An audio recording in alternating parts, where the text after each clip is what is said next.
Señores, ¿qué tal? ¿Cómo estamos? Espero que bien. Continuamos con este diplomado de supervisión de trabajo de alto riesgo. Y el día de hoy vamos a hablar lo que son trabajo en excavaciones, ¿no? Antes que nada, a nombre de la Cámara Latinoamericana de Seguridad y Salud en el Trabajo, le damos la bienvenida a este diplomado. Quien les habla es el ingeniero Ángel Cancho García, ingeniero ambiental y sanitario con amplia experiencia en lo que es seguridad, salud y medio ambiente. Bueno, soy técnico MATPEL nivel 1, capacitador de primeros auxilios de nivel avanzado. Laboro en una empresa que transporta materiales peligrosos de las minas. Así que tengo mucha experiencia, muchachos. El día de hoy vamos a comenzar con lo que son excavaciones. Y si bien es cierto, las excavaciones o en sí las obras de construcción es una de las actividades que tienen mayor peligro claro, mayor índice de accidentabilidad, ¿no? Esto se debe a las características de esta actividad, ¿no? Que dentro de la obra se puede hacer un sinfín de actividades de alto riesgo. Hablamos de altura, izaje, confinado, excavaciones, eléctricos, etcétera. Entonces, por eso le digo que es una de las actividades más peligrosas que puede haber, ¿no? Vamos a ver cuáles son estas medidas de seguridad que tenemos que tener en lo que es excavaciones. También lo que nos dice la G050, por ejemplo, la G050 nos habla de que tenemos que tener un plan de seguridad. Este plan, ¿qué tiene que contener? La G050 también nos habla que en lo que es todo en obra de esas excavaciones, también si hubiera un accidente, se tiene que hacer la investigación. Así que vamos a ver un poco de cómo se hace la investigación de accidente, ¿sí? También vamos a ver lo que es investigación de accidente. Vamos a ver también lo que es, bueno, las señales de seguridad, ¿no? Cuál es el diámetro de acuerdo a mi distancia, cuál es el diámetro de mis señales. Vamos a ver un poco lo que es prevención de incendios, o que nos pide también la G050, o que nos da la G050, ¿ya? Entonces poco a poco vamos a ir abarcando esos temas, muchachos. Pero vamos a empezar con los conceptos básicos, como todos los días. De definición, ¿no? De lo que es trabajo en zanja, primero, ¿no? La zanja, muchachos, es una excavación estrecha con una relación a su longitud, realizada por debajo del nivel de la superficie del terreno, ¿no? Casi siempre en la zanja, o cuando hablemos de zanja, tenemos que tener en cuenta que es una excavación realizada por el hombre, ¿no? Por mano del hombre, no se utiliza maquinaria. Su ancho no es mucho, como pueden ver en la imagen, es de poca anchura. Igual la profundidad sí puede variar, pero tampoco es mucho, ¿no? Inclusive nos dice que en el fondo el fondo de la zanja no excede los 15 pies. Entonces, una zanja es una excavación rudimentaria, diríamos, una excavación hecha a mano, no utilizan maquinarias, en el cual la profundidad, la anchura no es de gran tamaño y la profundidad no puede exceder o no excede los 15 pies, ¿no? Mientras que en una excavación, sí, muchachos, en una excavación es toda actividad que se va a realizar, pero con maquinaria, donde se va a utilizar una maquinaria, ¿no? La profundidad puede variar, sí puede variar, muchachos. Y dependiendo de qué profundo sea, también se le puede considerar un trabajo, aparte de excavación, se le puede considerar un trabajo confinado, por ejemplo, o en altura, como quieren llamarlo. Porque confinado, ¿por qué? Porque puede haber presencia de gases, capaz tenemos un desagüe cerca, una tubería de desagüe, etcétera. Puede haber presencia de gases, o también ¿no? Gases en sí concentrados ahí. Entonces también es considerado confinado también a altura, ¿no? La diferencia entre zanja y excavación: la zanja es no tan profunda, lo realizan con mano del hombre, mientras que la excavación sí lo utilizan una maquinaria, ¿no? Los requisitos generales, muchachos, para este trabajo o estas actividades: se ejercerá una supervisión frecuente por parte del profesional responsable de la obra, con experiencia, que garantice que se han tomado las medidas de seguridad indicadas, ¿no? lo primordial, muchachos, nuestra señalización, señalizar nuestra área, tener a la mano un extintor, tener a la mano los permisos de trabajo, etcétera, ¿no? Que son sí o sí tenemos que tenerlo. Antes de empezar la excavación, el perímetro de la superficie se limpiará de materiales sueltos, eso sí. Se eliminarán todos los objetos que puedan desplomarse y que constituyen peligro para los trabajadores, tales como árboles, rocas, relleno, etcétera. Acá podemos, algunos no van a concordar conmigo porque van a decir ingeniero, pero o sea, nos está diciendo que tenemos que limpiar, entre comillas, vamos a tener que sacar lo que es los árboles, en el caso que hubieran. Si es un peligro directo, muchachos, si es un peligro que afecte directamente a la excavación, sí o sí tiene que sacarse, pues, porque si vamos a hacer una excavación al costado de un árbol, por la misma actividad, el árbol puede ceder y nos puede causar un daño. Pero todo eso, ahora me dice ingeniero, pero entonces estamos en contra del medio ambiente, o es parecido a lo que en algunas obras que pasan, ¿cómo es posible? No, muchachos, para eso se hace un estudio de impacto ambiental antes, un estudio de impacto, o un estudio de línea base antes de la obra, ¿ya? En el cual tiene que estar especificado, tiene que estar contemplado, ¿no? Que se va a tener que sacar estos árboles. Y después de una vez que termine la actividad, nuevamente se va a reemplazar por unas nuevas plantas, o bien otras plantas, otras clases de árboles, etcétera. Pero sí o sí se tiene que dejar. Eso es lo mínimo. Va a haber impactos negativos, sí va a haber impactos negativos dentro de esa obra, pero es una manera de sobrellevar eso, es dejando tal y como encontramos, ¿no? ¿Qué más, muchachos? Si se encontrara una tubería, línea de servicio público u otra durante la excavación, se suspenderá inmediatamente el trabajo y se informará al prevencionista sobre el incidente. Se suspenderá todo tipo de trabajo. Para evitar todo eso, muchachos, nosotros tenemos que ir a la municipalidad, por ejemplo. La municipalidad tiene los planos de todo, ya sea planos eléctricos, planos sanitarios, ¿ya? Entonces ahí es donde nosotros podemos saber dónde es que se encuentra, ¿no? Una tubería de agua, una tubería de electricidad, cables de electricidad, o ahora también en la tubería de gas, ¿no? También sabemos, en la municipalidad tiene, o en todo caso al ente que le corresponde, ¿no? Ya sea cálida, con tu gas, no sé. Entonces también hay, muchachos. En obra a veces se utilizan también muchos cadistas, en el cual ellos manejan estos planos y hacen la adecuación necesaria, ¿no? O nos dicen dónde están estas interferencias, se le llaman interferencias, y ellos también llevan todo un cuadro actualizado de las interferencias, ¿no? Dónde se encuentran, o dónde están, según lo que nos da la municipalidad, y dónde en verdad se encuentran durante en campo. Porque a veces nos dicen que están por acá, y eso pasa mucho en la tubería de gas, por ejemplo. Nos dicen la tubería de gas está por acá, pero a la hora que se va excavando no lo encontramos, ¿no? Está un metro más, medio metro más, ¿no? Entonces eso es lo que también tenemos que ver. Se prohíbe la excavación mecánica cerca de líneas eléctricas, bueno, sí, tuberías y otros sistemas, a menos que se les hubiera desconectado la energía y cerrado el acceso a las mismas, ¿no? Se deberá prevenir los peligros de caída de materiales u objetos o de irrupción de agua en la excavación en zonas que modifiquen el grado de humedad, ¿no? Si vemos o estamos excavando y de casualidad rompemos una tubería de agua, debemos de detenernos, muchachos. Porque la humedad va a hacer que la calidad de la tierra donde estemos cambie, ¿no? Y puede haber un desmoronamiento, un derrumbe, etc. ¿Qué más? No se va a permitir por ningún motivo la presencia de personal en una excavación durante la realización de operaciones con equipo mecánico, ¿sí?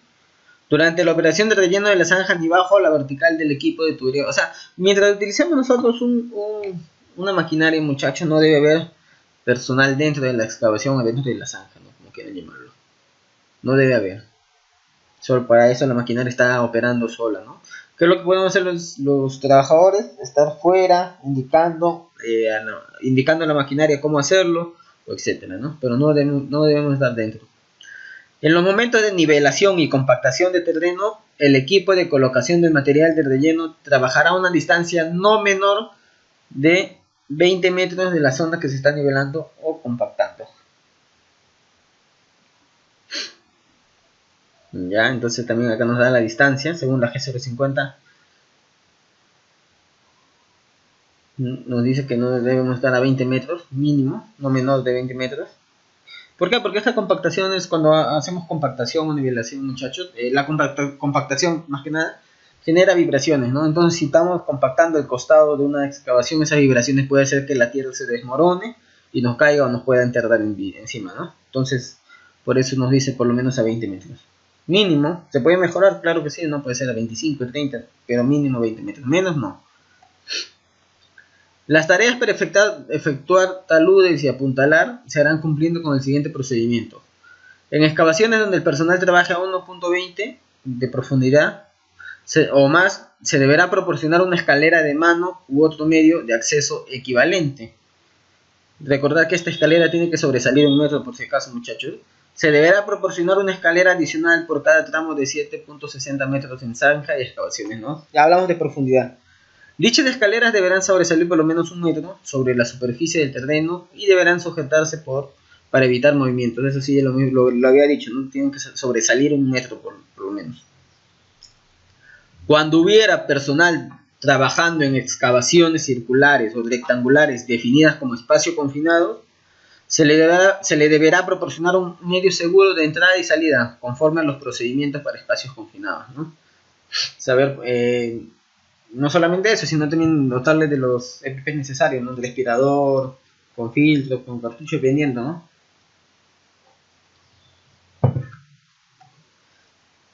Se deberá contar, muchachos, con un asistente en la superficie de excavación, quien estará en contacto con las personas dentro de la excavación, como un vigía, ¿no? El tema también será aplicable, muchachos, se le suministrará un arnés de seguridad y una línea de vida, o una línea de anclaje, controlada por el asistente en la superficie. Antes de entrar a una excavación se verificará que se pueda renovar la atmósfera dentro de la misma. Hablamos de excavaciones ya no de 7 metros en adelante, ¿no? Donde ya es considerado un espacio confinado, por ejemplo. El personal que trabaja en excavaciones deberá usar el equipo de protección personal mínimo y en casos especiales, de acuerdo a los riesgos evaluados por el prevencionista, se ha ampliado el párrafo del reglamento vigente, ¿no? O sea, en lo mínimo nos dice que debe utilizar sí o sí los EPPs necesarios de acuerdo a la actividad, ¿no? Bueno, instalación de las barreras, muchachos. Las excavaciones de zanja deberán ser propiamente identificadas con señales, advertencias y barricadas. Las barreras de advertencia y protección deberán instalarse a no menos de 1,80 m del borde de la excavación de la zanja.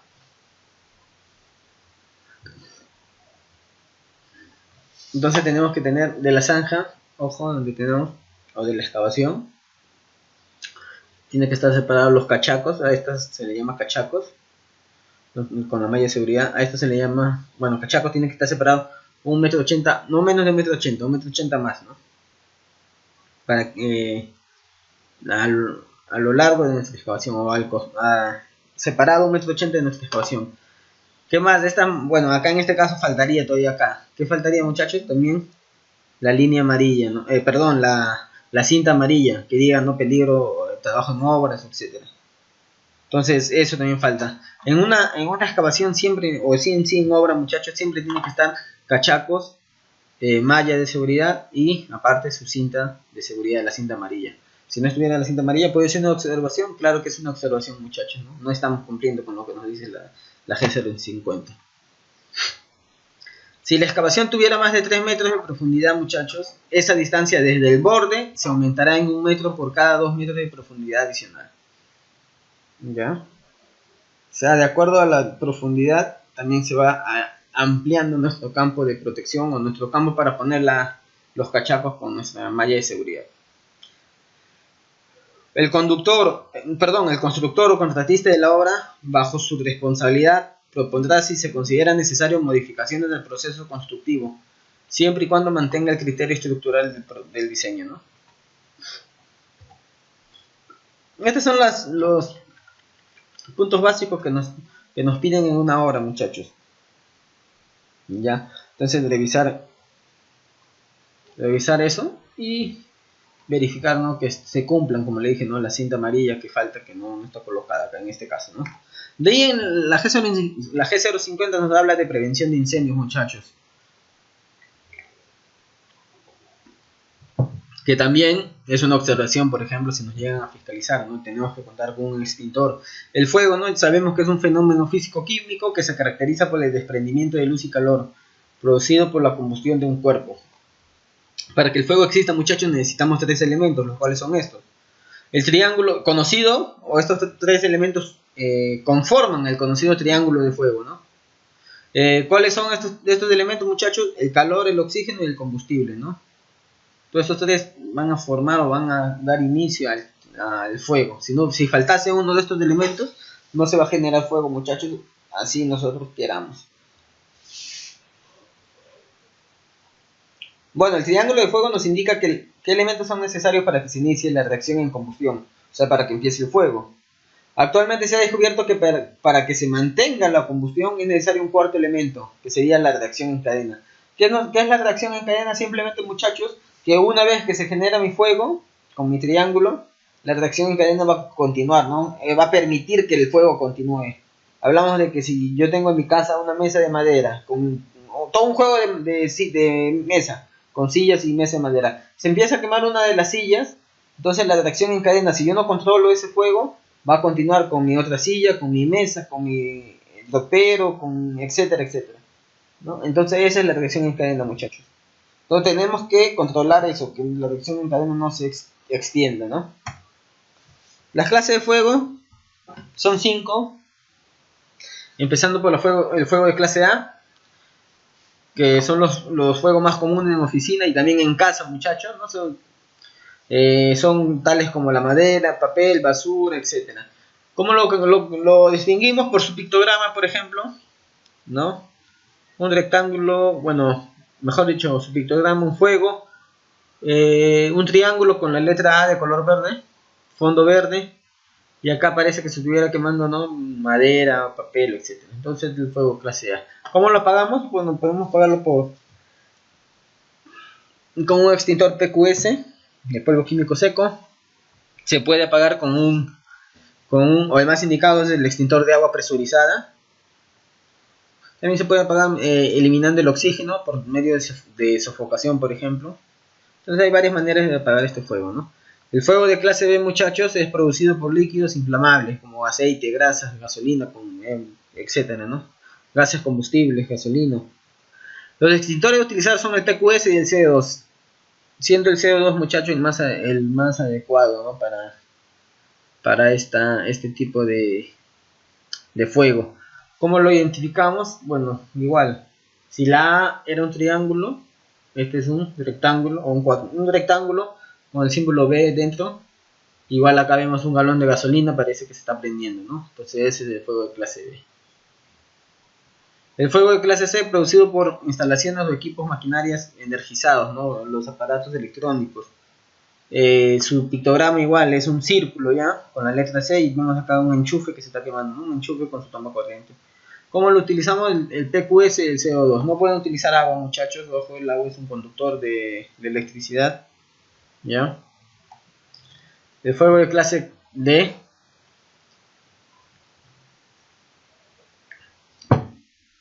son aquellos que tienen como combustible algún tipo de metal, ¿no? Hablamos del potasio, magnesio, sodio. Debemos utilizar un PQS especial. Ya puede ser estarato de magnesio y arcilla, polvo fino, dependiendo, muchachos, ¿no? Más que nada dependiendo qué es lo que se está quemando, conociendo las propiedades físicas del producto. Si se está quemando sodio, es imposible que yo lo quiera apagar con agua, porque el sodio reacciona con el agua, entonces en vez de apagarlo, lo que va a generar una gran explosión. Igual acá el fuego de clase K, su pictograma es una estrella con la D, perdón, el fuego de clase D, una estrella con la D en su interior, y acá vemos como si fuera, ¿no?, parte de un metal que se está quemando, ¿no? De ahí por último viene, muchachos, el fuego de clase K, que ya sí lo conocemos. Son fuegos que involucran aceite de cocina, tales como aceite o grasas de animales o vegetales, ¿no? Entonces, ¿cómo apagamos este fuego, muchachos? El ideal es un extintor de acetato de potasio. ¿Ya? Su pictograma igualito, vemos una figura con acá adentro y vemos acá una sartén, ¿no? Que parece que se estuviera quemando. Entonces, ese fuego de clase K. ¿Dónde encontramos estos fuegos, muchachos? En las pollerías, en los chifas. Si ustedes se toman el tiempo de ver en estas pollerías grandes, tienen ellos una gran campana, ¿no? Por donde sale el humo, cerca de la cocina. Entonces esa campana, si se dan cuenta, si no tiene un mantenimiento adecuado, ahí es donde se va formando una grasita. Esa grasita es la que genera el fuego de clase K. Entonces eso es lo que, si no se da el mantenimiento adecuado a estas campanas, es ahí donde se genera el fuego de clase K y puede generar un incendio, ¿no? Bueno, las clases de extintores, los de baja presión y los de alta presión se le conoce, o también conocido como el de cartucho externo. La diferencia entre estos dos es que el de baja presión tiene su manómetro, el de alta presión no tiene un manómetro. Pero entonces yo, ¿cómo sé? Los dos son PQS, ojo, los dos son PQS. ¿Cómo sé yo que que este está operativo, este extintor, el de alta presión? Porque les dije cuando hicimos caliente, hablamos de caliente, ¿no? Este extintor tiene acá un pequeño pin, que cuando la botellita se abre, ¿ya? Este pin salta, lo cual significa que ya está listo para operar, ¿no? Entonces, si durante la inspección yo encuentro que este pin está salido, significa que este extintor ya no tiene presión, ¿no? Ya ha sido utilizado. Es como si fuera un manómetro. ¿Sí? Listo. Bueno, para tener un extintor vemos la válvula, el manómetro, la manguera y el tubo sifón, el nitrógeno, el agente extintor que puede ser el PQS, por ejemplo, y la boquilla. Tenemos que inspeccionar siempre la boquilla, la manguera que no tenga grieta, la boquilla que no esté obstruida, el manómetro que se encuentre operativo o cargado, ¿no? E inclusive el peso del extintor también.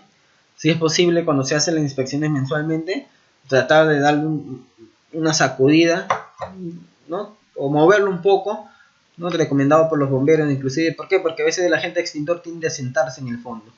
Entonces cuando lo necesitemos, no va a funcionar, ¿no? Entonces lo primordial es darle una pequeña sacudida y ahí ya nos damos o estamos asegurando la operatividad de este extintor. Bueno, ya sabemos, ¿no? El uso del extintor, romper el precinto y jalar el pasador, apuntar hacia la base del fuego, ojo, presionar y dirigir la descarga de lado a lado, siempre hacia la base del fuego y ver la dirección del viento, ¿no? Estar en contra del viento. ¿Ya? No, perdón, verificar la dirección del viento, no estar en contra, sino a favor, si no, no vamos a ir a... todo el humo nos puede caer, ¿no? Nos puede generar un accidente, siempre estar a favor del viento. La inspección de un extintor, ya le dije, se va a inspeccionar lo que son el precinto, el seguro que estén bien, la prueba hidrostática, la fecha de vencimiento, qué tipo de fuego, qué tipo de extintor es, para qué tipo de fuego, la tobera que no se encuentre destruida, la manguera igual que no esté cuarteado, ¿no? Etcétera, ¿no? Eso es lo que se tiene que inspeccionar siempre. Bueno, ya lo hemos visto. Y acá vemos un formato de inspección, muchachos, parecido. ¿Puede mejorarse? Si ustedes desean, pueden mejorarlo. Bueno, código de ubicación, siempre en las empresas es recomendado codificar nuestros extintores, ¿no? ¿Dónde se encuentran? Código de ubicación, depende cómo esté codificado. Código de extintor, porque también cada extintor tiene su código, ¿ya?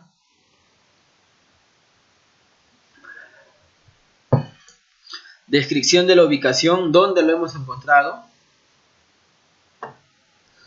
La fecha de inspección, la última inspección que figura en la tarjeta. El modelo, puede ser qué modelo es, PQS, CO2, agua presurizada, etc. No, perdón, PQS, cartucho externo, etc. ¿no? El tipo, para qué tipo de extintor es. Y la clase, ¿no? Para qué tipo de clase de fuego es, ¿no? Y acá también inclusive puede ser la clase y el peso le podemos poner al costado. Las características de este formato. Características, tenemos etiqueta o tarjeta de mantenimiento, si se encuentra bueno, malo, regular. La condición de la botella, condición de la manguera o tobera. La señalización, si está, cómo se encuentra la señalización, y el soporte o la base, ¿no? Las características, si cuenta con presión, si el precinto está ok, si el pasador también se encuentra bien. Próxima fecha de mantenimiento, lo anotamos. Fecha de la prueba hidrostática también nos da para que anotar. Alguna observación si es que lo viera. Y qué es lo que necesita, ¿no? Mantenimiento, recarga o no aplica. Recarga cuando se venció, mantenimiento cuando necesita, por ejemplo, una mano de pintura, o hay que cambiar la manguera, o etcétera, ¿no? Firma y nombre del inspector. Es lo básico que se tiene que inspeccionar con un extintor, ¿no? Luego, muchachos, también vamos a ver lo que son maquinarias, equipos, herramientas y accesorios, ¿no? Bueno, lo que son herramientas, ¿no? En todas las industrias, ya sea obra o cualquiera sea la industria, cualquiera que sea su actividad, se precisan de realizar trabajos de mantenimiento y reparación que requieren el uso de una serie de herramientas manuales. Entonces, sea cual sea la actividad, muchachos, siempre vamos a utilizar se va a utilizar herramientas manuales. Entonces, estas herramientas tienen que también tener verificar, inspeccionarlas, ver que no sean hechizas, ver que no tengan o no se encuentren con los mangos gastados, ¿no? Varias cosas, ¿no? Tenemos los tipos de herramientas, tenemos las manuales propiamente dichas. Dentro de este grupo se encuentran todas las herramientas consideradas básicas en la mayoría de los oficios. Hablamos de los martillos, cinceles, alicates, etcétera, ¿no? Tenemos las herramientas de golpe, que serían los martillos. Tenemos las herramientas de torsión, ¿ya? Tenemos las herramientas de corte también, de torsión, de golpe. Entonces eso es lo que nos dicen estas herramientas, ¿no? Las manualmente o propiamente dichas. De ahí tenemos las dieléctricas, que son aquellas que se utilizan en trabajos eléctricos, en instalaciones de baja tensión. Hablamos de alicates, alicates, cuchillos, cortalambre, etcétera, las cuales deben estar dotadas de un aislamiento eléctrico, ¿no? Pueden estar encauchadas, por ejemplo. Las mecánicas son aquellas herramientas que son soportadas durante su funcionamiento normal, ¿no? Hablamos de herramientas eléctricas como el taladro, el esmeril, las neumáticas, las hidráulicas, que serían las gatas, herramientas con motor de combustión, como las amoladoras, por ejemplo, ¿no? Nos dicen cómo seleccionar o la elección de la herramienta, ¿no? Deberán ser de buena calidad, seleccionarse y controlarse adecuadamente a fin de evitar la formación de mellas, rebordes o roturas, ¿no? O sea, la inspección es importante en este caso, muchachos, y esta inspección se debe hacer semanalmente, si es posible, ¿no? Y tener nuestro registro también que se está haciendo la inspección de las herramientas. También colocarle la cinta de mes, ya vamos a ver qué cinta de mes corresponde, pero también colocarle. Esta cinta de mes o ese sistema nos ayuda a tener un mejor control, ¿no? Deben colocarse de forma correcta en el mango también. Las características de las herramientas a adquirir deberá venir impuesta por el análisis del trabajo a realizar, los accidentes que se produzcan al manejarla. ¿Qué más? Nos dice también uso de herramientas defectuosas o de mala calidad. Se debe a fallos en el diseño y construcción de las herramientas, utilización de materiales de mala calidad, uso incorrecto o mal estado de mantenimiento, ¿no? Hablamos de cinceles, punzones, etcétera, ¿no? O sea, también verificar que no hayan herramientas hechizas, ¿no? Aquellas que se han reparado en obra o aquellas que se han fabricado artesanalmente y no cuentan con una inspección de calidad, ¿no? O no cuentan con una certificación. Uso de las herramientas de una forma incorrecta, por ejemplo. Aun cuando la herramienta utilizada sea la correcta, se precisa que el usuario haya sido previamente capacitado sobre la técnica segura de su uso, ¿no? Entonces también vienen acá las capacitaciones operativas, ¿no?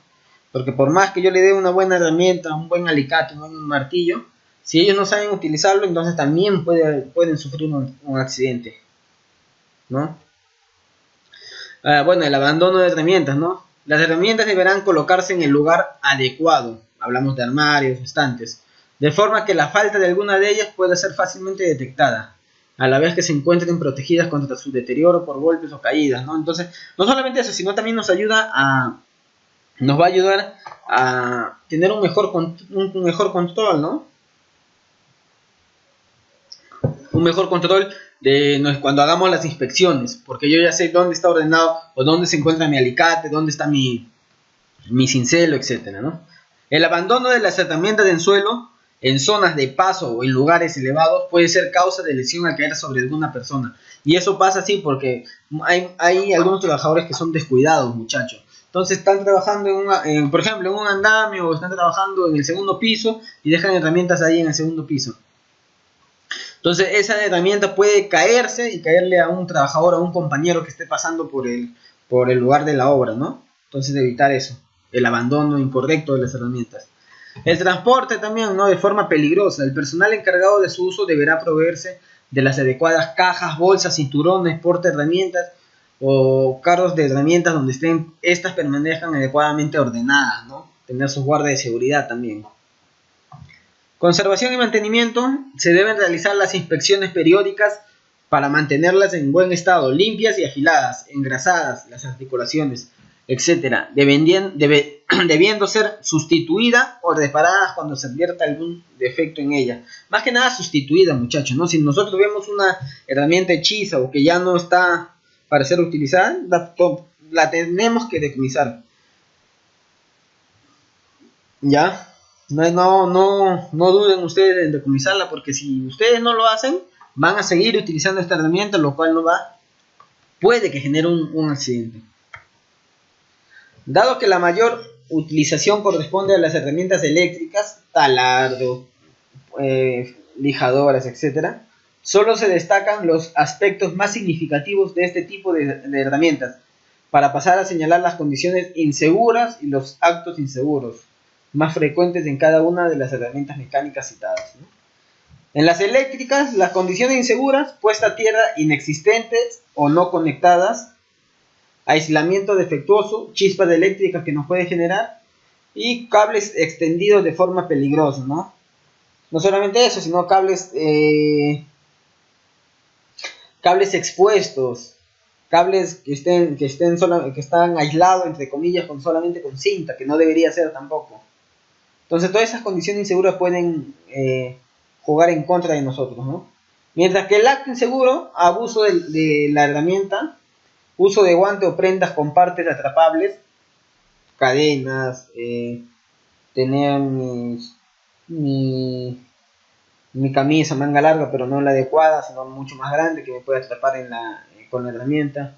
Falta de apoyo firme antes de comenzar el trabajo, falta de protección ocular, falta de mantenimiento, falta de inspección también puede ser, porque la inspección no solamente lo hace el de seguridad, sino también diariamente el personal que va a trabajar con esa herramienta debe hacer su inspección de su herramienta, cómo se encuentra. En las neumáticas, muchachos, la condición insegura: conexión insegura de la manguera, pulsador sobresale del mango, mangueras con polvo e impurezas, manguera en mal estado, EPP en malas condiciones, herramientas con malas condiciones. Mientras que el acto inseguro: abuso de la herramienta, no limpiar la manguera antes de conectarla, no liberar la presión antes de desconectar, no liberar la presión, ojo. Uso de prendas atrapables, ya lo hemos visto. Falta de protección ocular y dirigir el escape hacia algún otro operario, ¿no? El escape de aire. Las hidráulicas: condición insegura: base poco firme, rosca gastada, la suciedad, mango pequeño curvo o demasiado suelto. El acto inseguro: sobrecargarlos, utilizarlo como soporte después del levantamiento, ¿no? Accionadas con pólvora. Las condiciones inseguras en ese caso: defecto en pantallas y guardas protectoras, no disponer de dispositivos de seguridad integrales, no seguir, el acto: no seguir las instrucciones del fabricante y cargar antes de su uso. Las accionadas por motor, muchachos, o combustión interna: la tapa de combustible defectuosa, el pulsador o mango suelto, motor con polvo e impurezas, parte móvil en mal estado, EPP en mal estado, y las instrucciones ilegibles o no existentes, ¿no? Mientras que los actos, no seguir las instrucciones del fabricante, abuso de la herramienta, abuso de prendas atrapables, falta de protección, dirigir la parte móvil hacia algún operario. Y esto, muchachos, es el anexo E de la G050, que nos da los códigos de colores para verificar el estado de herramientas, manuales y equipos portátiles, ¿no? Nos dice que, como le dije, ¿no? Esta codificación nos ayuda a tener nosotros un mejor control, a saber qué es lo que se está inspeccionando, cuándo se inspeccionó y si en verdad si esta herramienta ha sido inspeccionada. Porque a veces cuando vamos a inspeccionar, nos dice, ingeniero, acá están, estas son todas mis herramientas. Todas te dicen. Pero luego vas al otro mes y encuentras algunas que no tienen la cinta o algunas que no se han inspeccionado nunca. Todo por eso la cinta nos ayuda a tener un mejor control, ¿no? Nos dice la G050 que de enero a julio tienen que ser el color amarillo, una pequeña cinta de color amarillo. De febrero a agosto verde. De marzo a septiembre rojo, de abril a octubre azul, de mayo a noviembre negro, y junio y diciembre blanco. Ojo, es enero y julio, o sea, en el mes de enero voy a ponerle el color amarillo y en el mes de julio el color amarillo. ¿Ya? La señalización de seguridad. La señalización, muchachos, es importante siempre en toda obra, y no solamente en obras, sino en todos lugares, ¿no? Tenemos que tener las señales informativas, tenemos las señales de prohibición, las señales de lucha contra el incendio, tenemos las señales las señales que son de obligación, las de advertencia, ¿no? La señalización actúa sobre la capacidad perspectiva de la persona basado en un conjunto de estímulos, ya hablamos generalmente con la luz y el color, ¿no? Relacionadas entre ambas, que condicionan la actuación del individuo que la recibe frente a las circunstancias que se pretende señalar. La señalización, muchachos, constituye una de las técnicas de prevención que más rendimiento aporta, ya que permite identificar los peligros y disminuir los riesgos para la seguridad, ¿no? Entonces, si una persona no conoce, no sabe, por lo menos va a observar o va a ver una señalización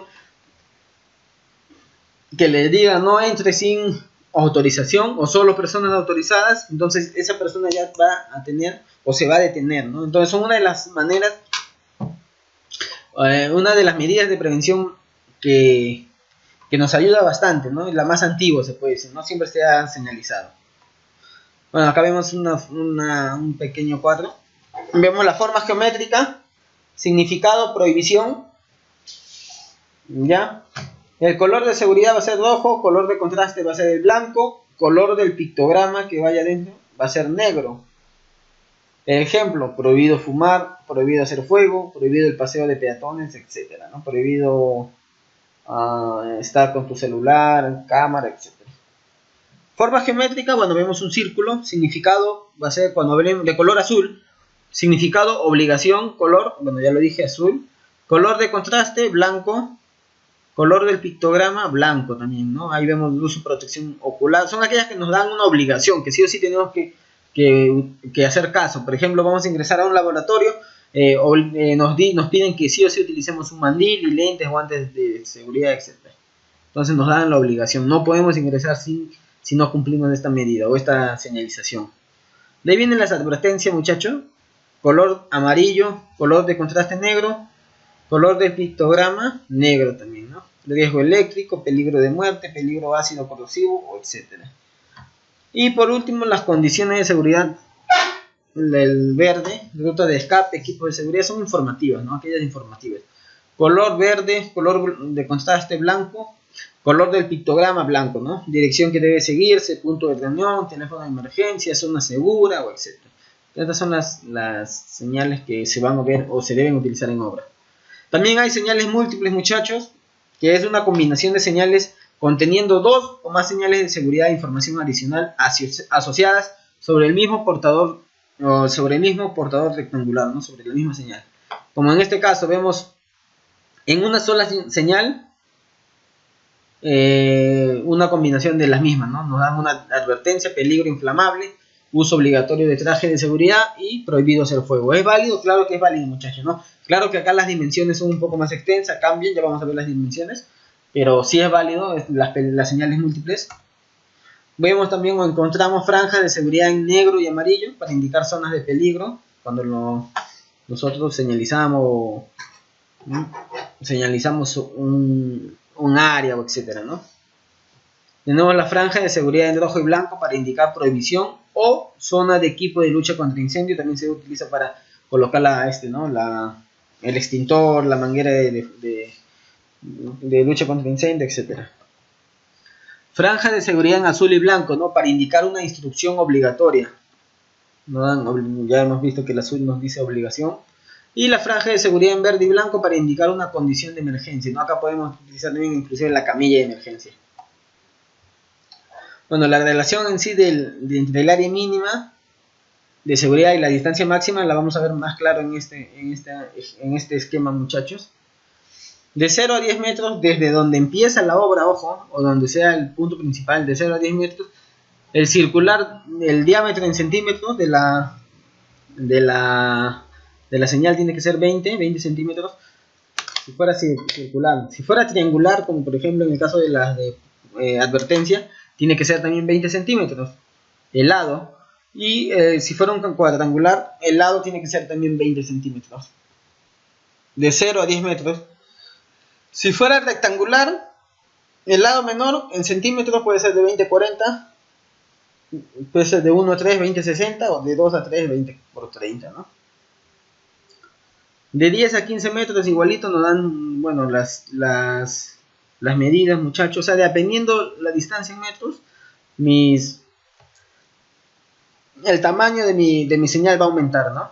Y como lo vemos acá, para que sea visible a simple vista, en este caso vemos de 0 a 10 metros, es circular. De 0 a 10 metros tiene que tener 20 de diámetro.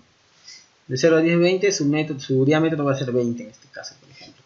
Lo cual le permite al usuario o a la persona verificar o verlo correctamente, ¿no? Sin necesidad de hacer esfuerzo en la vista. Igualito en este caso, de 0 a 15 metros nos dice que tiene que ser 30 el diámetro. Y por último, de 0 a 40 metros, a 20 tiene que ser 40 centímetros. ¿No? Entonces está claro, creo, la tabla. El color ejerce un importante, muchachos, papel en la seguridad en la industria.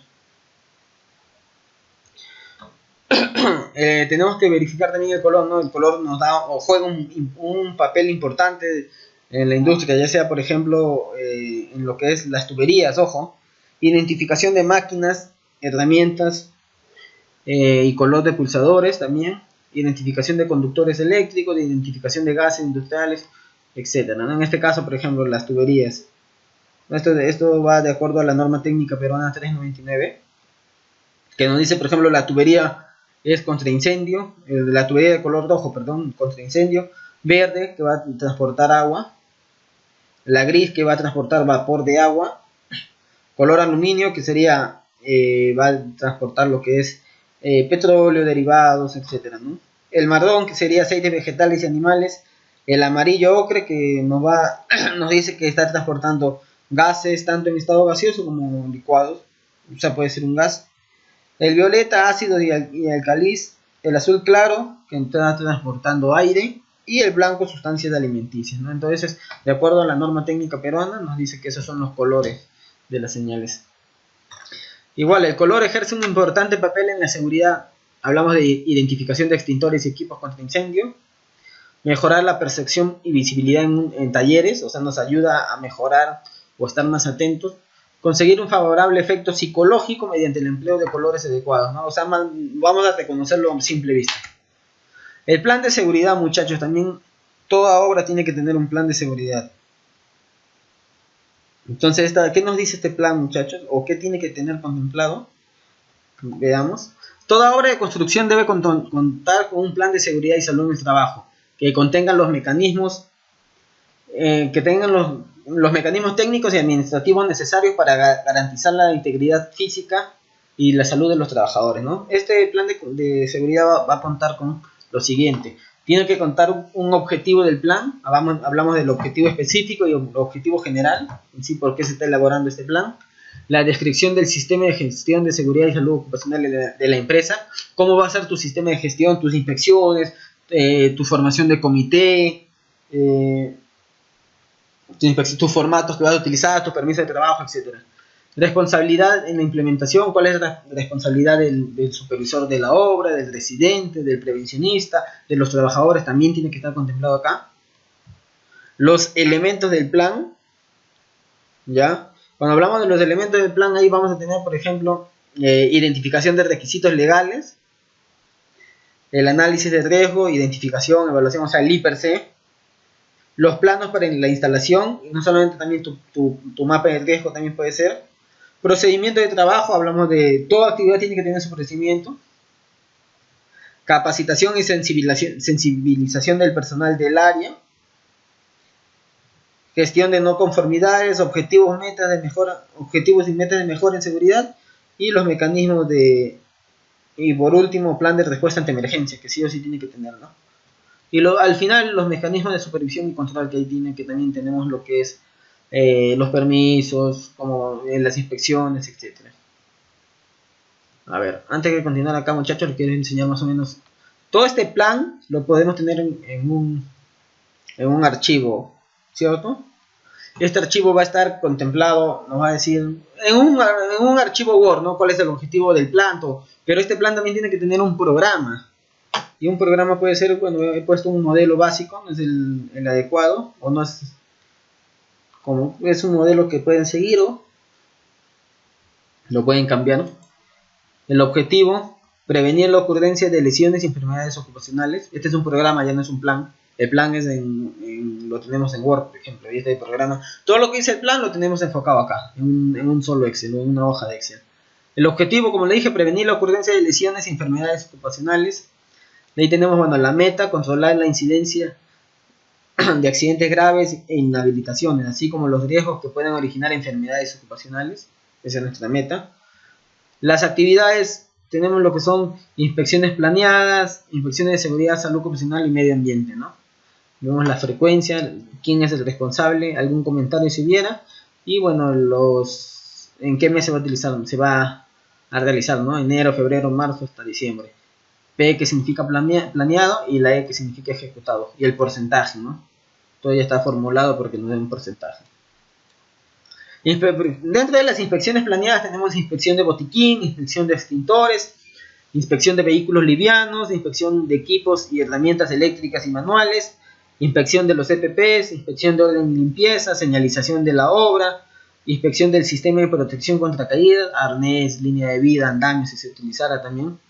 Inspección de almacenamiento y disposición final de materiales, residuos y sustancias peligrosas. Inspección de escalera. Inspección de herramientas manuales, bueno, ya lo hemos visto acá arriba.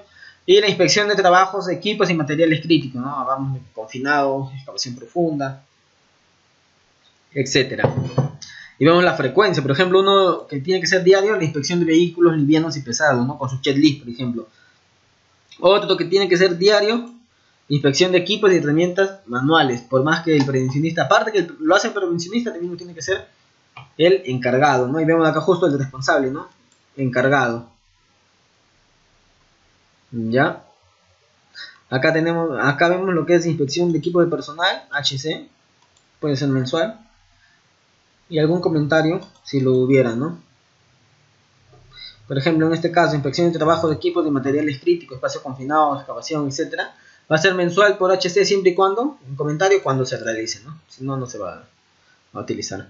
Igual, inspección del comité de seguridad, en este caso va a ser trimestral. Quien lo dirige va a ser el presidente o el responsable, el presidente del comité. Procedimiento de trabajo, vemos revisión y actualización del IPER, revisión del mapa de riesgo, elaboración del ATS, etcétera. Que tiene que ser diario. ¿Por qué en este caso tiene que ser diario, muchachos? Porque va a haber los peligros locativos siempre van a cambiar, ¿no? Un día podemos estar expuestos a un atropello de un auto, el otro día estamos expuestos inclusive al daño de las personas, si es un barrio peligroso, por ejemplo, si estamos por, no sé, un lugar peligroso, estamos expuestos también a eso. Los simulacros de incendios, sismos y otros que estemos expuestos nosotros. Plan de capacitación. Vemos cuáles son los temas que se van a capacitar. Muy aparte de las charlas diarias de 5 minutos, 10 minutos. Entrenamiento teórico y práctico, primeros auxilios y lucha contra incendio. Equipo de protección personal, control de salud e higiene. los exámenes médicos, o sea, tiene que estar contemplado todo, muchachos. Los monitoreos ocupacionales, evaluación del plan de seguridad y plan y medio ambiente, la auditoría interna, la comunicación con los grupos, el manejo ambiental, promoción de seguridad, administración de materiales, contratistas y proveedores, etcétera. Y acá nos da lo que debería ser, ¿no? Si está menos del 80% es malo, si está mayor o igual al 80%, vamos por el objetivo, sobresaliente mayor del 85% y extraordinario mayor del 90%, ¿no? Ok, muchachos, continuamos. Bueno, los accidentes de trabajo, muchachos, ¿no? La G050 o en sí nos dice que también tiene que ver la investigación de accidentes, que es un incidente peligroso, ojo, en este caso, miren, Juan está pasando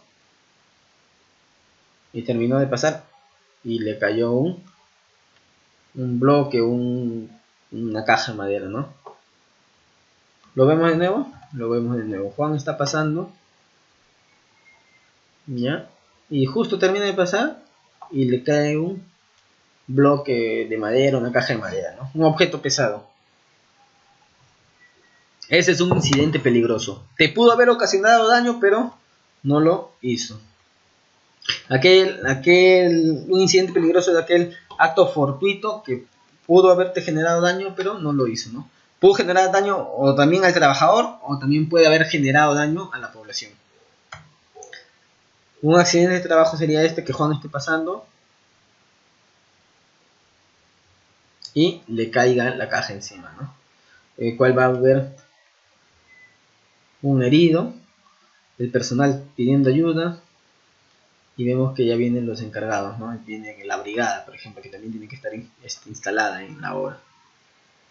Un accidente de trabajo que sí te genera daño. Acá vemos los conceptos, ¿no? Incidente peligroso de acuerdo según lo que nos dice la GS 050, también el decreto supremo 05-2012. Incidente peligroso, todo suceso potencialmente riesgoso que puede causar lesiones o enfermedades a las personas en su trabajo o a la población, ¿no? También puede causar daño a la población. Accidente de trabajo, todo suceso repentino que se produzca por causa o con ocasión de trabajo que genere en el trabajador una lesión orgánica, una perturbación funcional, invalidez o muerte e interrumpe el proceso normal del trabajo. Un accidente de trabajo puede ser también considerado cuando sea fuera del horario y del lugar del trabajo, siempre y cuando sea por orden directa de su supervisor o de su jefe inmediato, ¿no? Enfermedad ocupacional, enfermedad contraída debido a la exposición a factores de riesgo relacionadas con el trabajo. Tipo de accidente total temporal cuando la lesión genera en el accidentado la imposibilidad de utilizar su organismo. Se otorgará tratamiento médico hasta plena recuperación. El parcial permanente, cuando la lesión genera la pérdida parcial de un miembro u órgano de las funciones del mismo. Total permanente, cuando la lesión genera la pérdida anatómica o funcional total de un miembro u órgano, o de las funciones del mismo. Se considera a partir de la pérdida del dedo meñique. Y el accidente mortal, muchachos, que sabemos que, bueno, un fallecimiento, ¿no? Información de los accidentes de trabajo. Los accidentes de trabajo mortales, ojo, y los incidentes peligrosos, acá se tiene que reportar, muchachos, al Ministerio de Trabajo dentro de las 24 horas. Dentro de las 24 horas. No confundir, porque si mi accidente pasó a las 10 de la mañana del día 14 de junio, entonces dentro de esas 24 horas del día del 14 yo tengo que todavía reportar un accidente. Si fue a las 10 de la mañana me quedan unas 14 horas para reportarla. No es que si sucedió a las 10 de la mañana, entonces tengo todavía hasta las 10 de la mañana del otro día. No, muchachos. Sino es dentro de las 24 horas que ha ocurrido el accidente. ¿Ok? De ahí vemos los accidentes de trabajo. Bueno, se reporta ya sea por el centro médico asistencial hasta el último día hábil del mes siguiente de ocurrido. Si ocurrió en junio, tú puedes todavía hasta el último día del mes siguiente hábil. Hablamos de julio, todavía puede ser. ¿Quién lo reporta? El centro médico, ¿no? El seguro, la clínica, etc. Las enfermedades ocupacionales por el centro médico asistencial dentro del plazo de 5 días hábiles de conocido el diagnóstico, también se reporta. ¿Dónde se reporta? Se realiza mediante el empleo del sistema informático de accidentes de trabajo, incidentes peligrosos y enfermedades ocupacionales, aplicativo electrónico puesto a disposición de los usuarios en el portal institucional del Ministerio de Trabajo y Promoción del Empleo. Ahí vamos a encontrar los formatos. Vamos a ver un ejemplo, muchachos, de un accidente de trabajo. Y la investigación o el método que vamos a de investigación que vamos a utilizar acá es la de causalidad y ejemplo. O el modelo de causalidad, ¿ya? Hay varios métodos, sí, está el método de causalidad, el método del árbol de causas, el método de la espina de pescado de Chicago, por ejemplo. El método de... Son 3-4 métodos que hay para investigación de accidentes. Ya vemos cuál es el que ustedes pueden utilizar. A ver, el accidente tenemos, mira. El accidente fue, muchachos, un operador de grúa horquilla cuenta que chocó un camión estacionado en el área de carga, atropellando al chofer. ¿Qué fue lo que pasó? El camión sufrió desperfectos, la grúa dobló las uñas de carga, quedó fuera de servicio la grúa. El chofer resultó con la cadera rota, 6 meses inhabilitado. Esto fue las consecuencias de este accidente, ¿no? Leo nuevamente el accidente, las consecuencias están claras. El accidente leo. Un operador de grúa horquilla cuenta que chocó un camión estacionado en el área de trabajo atropellando al chofer. Entonces, si vamos a utilizar la investigación de este accidente por el modelo o el método de causalidad, tenemos que ir de atrás, mejor dicho, de adelante hacia atrás, ¿no? Y ir de lo que pasó, ir hasta qué fue o por qué sucedió este accidente. Y se va a hacer la pregunta siempre el por qué, ¿no? En este caso, vemos. Nos dice que chocó el operador de la grúa o chocó con el camión. Pero ¿por qué chocó? Siempre hay que utilizar la pregunta ¿por qué? ¿Por qué chocó? Seguramente iba porque iba un poco rápido. O también porque era el turno de noche y había poca iluminación. Algunos me van a decir ingeniero, pero puede ser también porque le fallaron los frenos. Puede ser, pero le van a fallar los frenos ¿por qué? Porque iba muy rápido, por ejemplo. O no le aguantó los frenos, ¿por qué? Porque iba muy veloz, ¿no? Entonces, por ahí está. Aparte es de acuerdo a de acuerdo más o menos al accidente, ¿no? Entonces ahí vemos esa pregunta, ¿por qué? Ahora, si llegamos haciendo la pregunta, muchachos, iba un poco rápido. ¿Por qué iba un poco rápido? Porque estaba nervioso por una discusión con su jefe, seguramente. O también, ¿por qué? Porque venía de otra empresa, no conocía las normas, no recibió la inducción de seguridad en esta. Ahora, si fuera el caso de que era turno de noche y había poca iluminación, ¿por qué había poca iluminación? Porque no se habían limpiado las luminarias hace más de 6 meses. Entonces se dan cuenta, ya vamos sacando el porqué del accidente.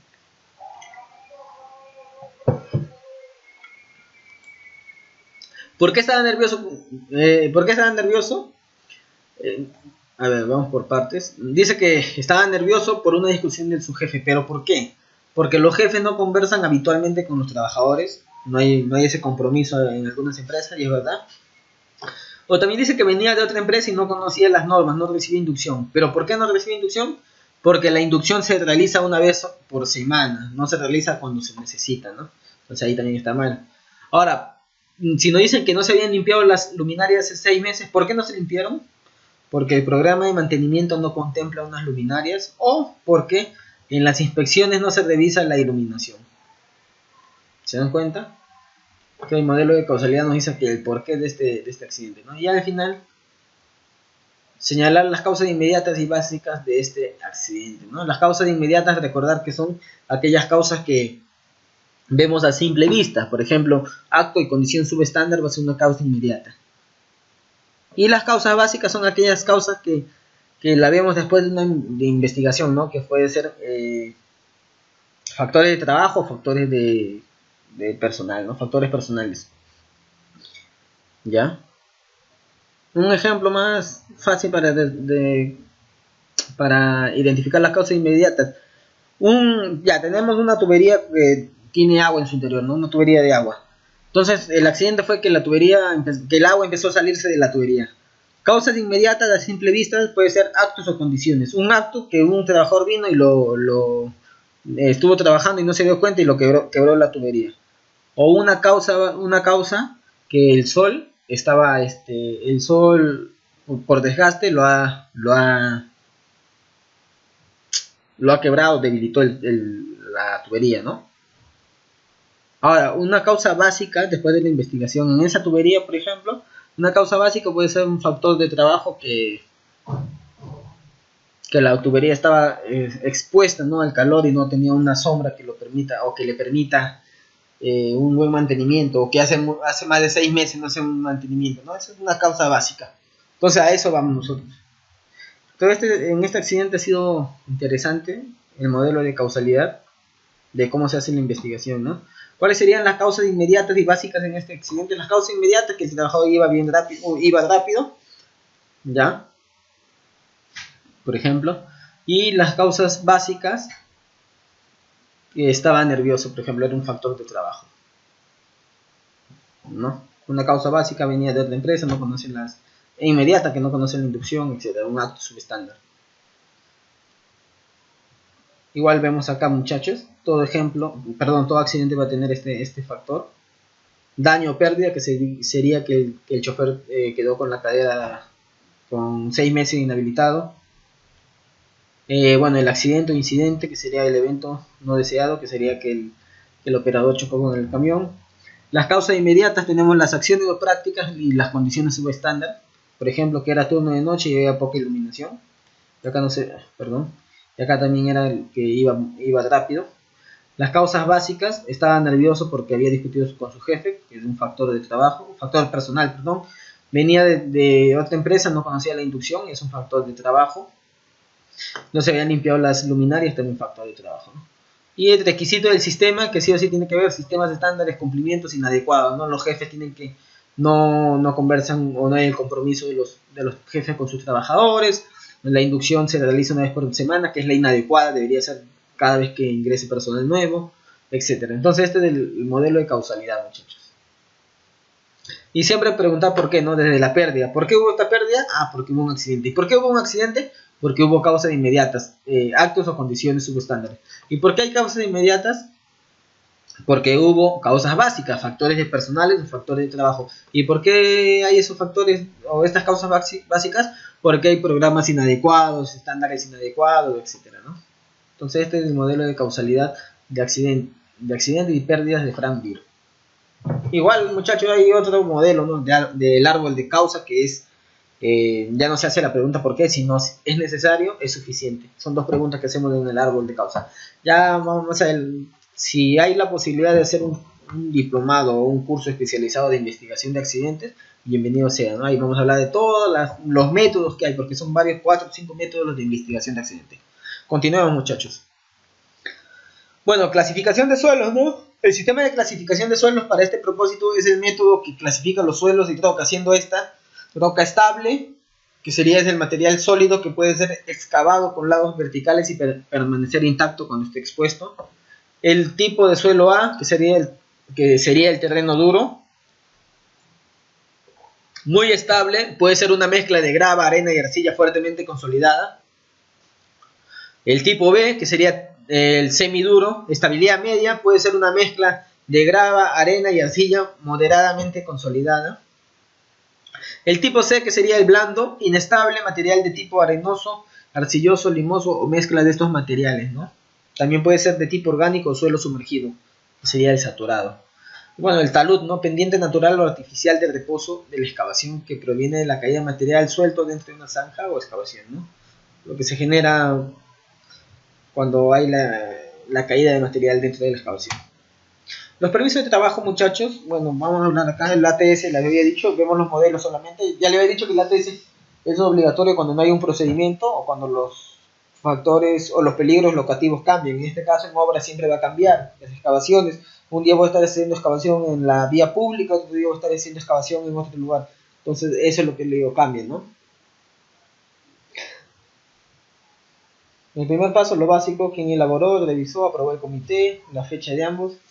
Bueno, el nombre de los datos generales, ¿no? El nombre de la empresa o de la EPS, de la prestadora de servicios. el tipo de proyecto que se va a hacer, la fecha, si es rutinario o no rutinario, si es nuevo. Y acá, como le dije en otra vez cuando vimos un permiso de trabajo, se le hace más fácil al personal ver qué EPP va a utilizar y lo va marcando, ¿no? Porque a veces no se acuerdan cómo se llaman o algo, pero viéndolo ya se le hace más fácil. De ahí viene lo que son documentación. En este caso, muchachos, para esta empresa, no para todos, ustedes si lo aplican, lo pueden aplicar o no. Para esta empresa, ya sea personal propio o sea personal de una contratista o tercera. Si es personal tercera, por ejemplo, lo que ellos tienen que tener sí o sí es mínimo contar con su SSTR, copia de simple DNI, su plan, sus permisos de trabajo y sus relaciones su actitud médica, perdón, y la relación de equipos y maquinarias. Muy aparte pueden tener acreditación de experiencia, su matriz per se, cómo están ellos, ¿no? su plan de contingencia de la contratista, etcétera.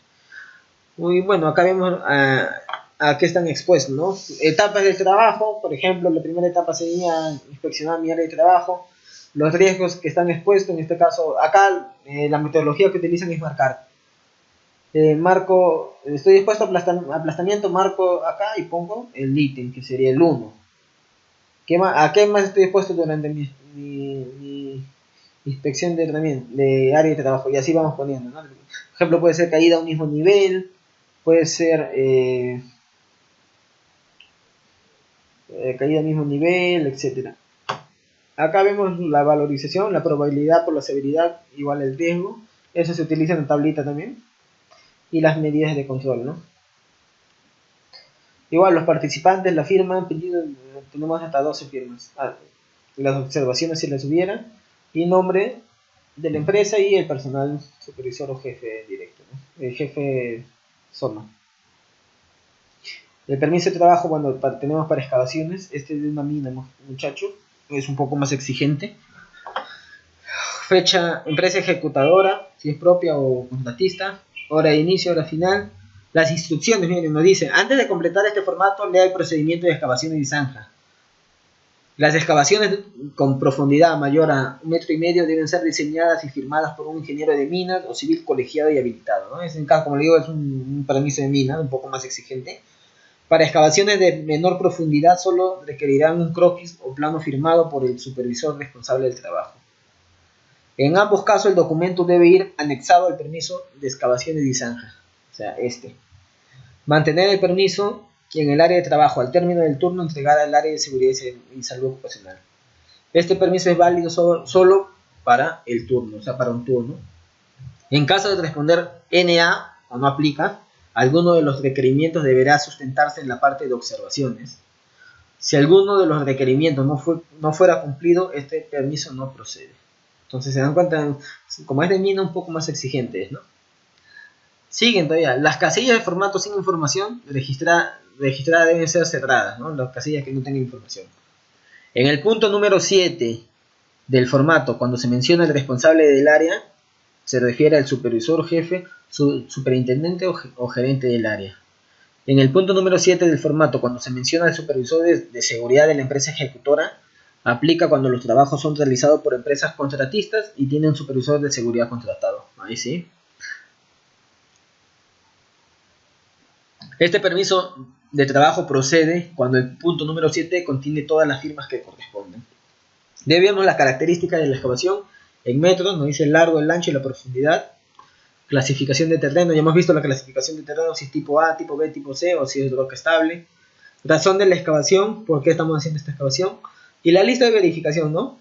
La excavación requiere de sostenimiento, en caso de proceder sí, adjunta el diseño respectivo firmado por un ingeniero civil o de minas colegiado. En el caso de responder no aplica, ya sabemos que nos piden por qué, ¿no? Las observaciones. Si se dan cuenta acá no hay la opción no, es sí o no aplica. ¿Se cuenta con la señalización necesaria tales como cinta amarilla, de advertencia y letreros? Sí o no aplica, ¿por qué no aplica? ¿Existe el riesgo de circulación de vehículos y equipos móviles? En caso de responder sí, especifique las medidas de control en observaciones. Si la profundidad de excavación es mayor a 1,20, cuenta con escaleras, rampas o escalinatas para el ingreso y salida de personal. Sí, no aplica, observaciones. Y así vemos todo, muchachos, ¿no? Todo lo que nos está pidiendo este permiso de trabajo de excavaciones. Descripción de la tarea. Involucrados. ¿Quiénes firman? Acá nos dice que debe indicar quién es el responsable que permanecerá en el lugar de trabajo durante la ejecución de las tareas. En este caso acá, él es el primero que va a firmar. Equipo de protección básico, o bueno, equipo de protección requerido, ¿no? Los EPPs básicos, los lentes, Google, la careta, etcétera, ¿no? Dependiendo de lo que vamos a utilizar, marcar. Herramientas y equipo de materiales, lo que se va a utilizar, procedimiento.